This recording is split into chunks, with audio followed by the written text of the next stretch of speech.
Hi everybody, welcome to your week 5 video tutorial. This video tutorial is specifically for those of you who are in FAS202, looking at the Milestone 2 key elements and reminders.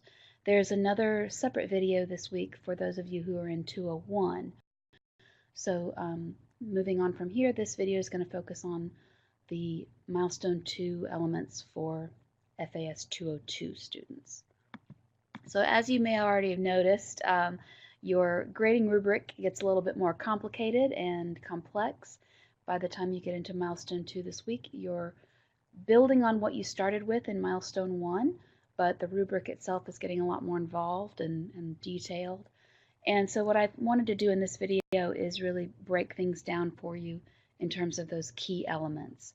So hopefully this video can help you kind of get those main bits that need to be in your paper, and then you can go back to your grading rubric and move through it to look at it in more specific detail. But hopefully this makes it a little more digestible as far as the key elements you want to make sure you've got. So the first key element, of course, is your introduction, your introductory paragraph. And hopefully by this point, now that you've finished Milestone 1 and you've gotten feedback and grading for it, that introduction is in pretty good shape, and it's basically a reiteration of your Milestone 1 assignment and any revisions you need to do to it, so that you identify your 2 main works of art in full. Make sure you get all of those required elements for identification in there, not just the title and the artist's name, but all of those required elements. You can find that in your rubric. And you also want to end that introductory paragraph with your thesis statement. So by the end of that first paragraph, your reader should have a really clear idea of the 2 main works of art you're going to be discussing, what their shared theme is, and how and why you're going to be comparing them in terms of that shared theme. And you can also at this point briefly mention your contemporary connection that you're going to discuss later on in your paper. The second key element of Milestone 2 is the visual and historical analysis section. And this is where you're going to be looking at your 2 main works of art. I always suggest doing them one at a time here, one by one, and exploring the way they approach that same theme that they have in common. So you're going to be exploring the thematic links between your 2 works, how they present that shared theme within their own context. Remember, they're 2 different works of art from 2 very different periods and cultures. So you want to think about how they are products of their own time and context, how they reflect and shape that time period in which they were created. And again, in this part of your paper, you're getting into the body of your paper, so you really want to start bringing in your research in this area to help you support and develop these points. And then also in this key elements section here, you're going to briefly think about that present day or contemporary connection here to consider how we can still see that theme present today in your contemporary connection. You're going to talk about that contemporary connection a lot more later on, but at this point you're still going to start to bring it into the present. Your third key element, the third part of your paper, is where you start to do your compare and contrast. So this is the comparative analysis section, where you're going to do both a visual comparison and contrast, looking at the formal details, using those vocabulary words and the terminology we've been exploring in FAS 202, in terms of what we can actually see, how they're similar and how they're different. And then you're also going to do a stylistic comparison. So if you think back to some of our previous video tutorials where you talked not only about what we can see with our eyes in comparing and contrasting 2 works of art, you're also going to talk about how those 2 works are similar or different in terms of their styles. So this is where the particular stylistic movement of your work of art is going to come into play.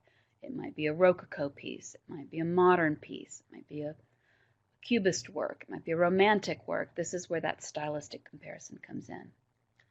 And then you also want to think about how those visual details and stylistic details also reflect their particular cultures and time periods. So again, in this section, you're going to be using your research as well to really develop things fully. This last section of your Milestone 2 is the parallel section. That's what it's called in your rubric, and this is really when you bring it up into the present day. where you're really going to start to explore your contemporary connection, whether it's a third work of art, a physical, tangible work of art, or if it's a social construct or a social phenomenon or idea. You're going to think about how we can continue to see the similarities and differences in that theme today, and how the works that you've been talking about up to this point we can continue to see their influence in our contemporary culture in the world around us today. So at this point, by the end of your milestone 2, you don't have to include the actual conclusion portion of your paper. You'll see that that is something that's included in the final draft, but you can certainly go ahead and take a stab at it if you want to. But do keep in mind that that's the only part of the final paper that's not required here in milestone 2. So you've got these 4 main sections of your paper, and then when you do the final draft, you are going to have another additional conclusion portion of your paper. And I mention that now because by the time you get through this 4th section here, the parallels, and you bring it into the present day, it can kind of feel like you're wrapping up your paper and you've got your conclusion, but you will actually have another separate section that you'll actually do a formal conclusion to your paper. I wanted to point out too that you're going to see the mention of the word archetype throughout your rubric as well. And just to sort of clarify for you what we mean when we say archetype, it's just another way of saying sort of a typical example of something. So if we consider archetypes of different time periods and stylistic eras, those are just kind of iconic examples that we can hold up and say, that's what I'm talking about. That's a perfect example of this idea. So a typical example is another word for archetype. Some final reminders for this milestone 2. Remember, your milestone 2 is basically a rough draft of your final paper. So even though it doesn't have that final conclusion section, it's pretty much got everything else. So some key things to keep in mind. Remember to make sure you've got images of your works of art in there, good quality photos that you can find online, multiple views or angles whenever possible. Remember to follow MLA format, both in your paper overall, as far as spacing and margins and so forth, as well as with the actual citations in the body of your paper and your works cited list at the end. Remember, you've got at least 4 scholarly resources that are required, and they need to each be cited in your paper as well. And speaking of the research, make sure you bring in plenty of examples, specific visual details to help your readers see your works of art, as well as references to your research to support the ideas that you're developing.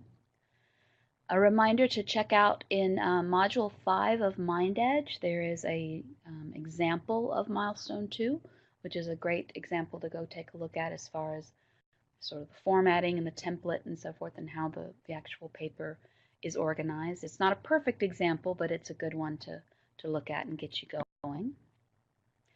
Remember to carefully review whatever feedback, comments, suggestions, edits, corrections, whatever your instructor left for you in your milestone 1 now that it's been graded. So make sure you go back and carefully review that feedback to make sure there's nothing major that you need to change, in terms of changing direction completely here with your rough draft, but also to look at any mistakes or errors and proofreading things you need to take a look at too. And lastly, a reminder that you've got plenty of resources out there as a student at SNU, your online writing center, your instructors there to help you too, as well as this week's discussion board where you're kind of doing a peer review to help one another as you continue to work on your draft and do revisions and edits for the weeks ahead.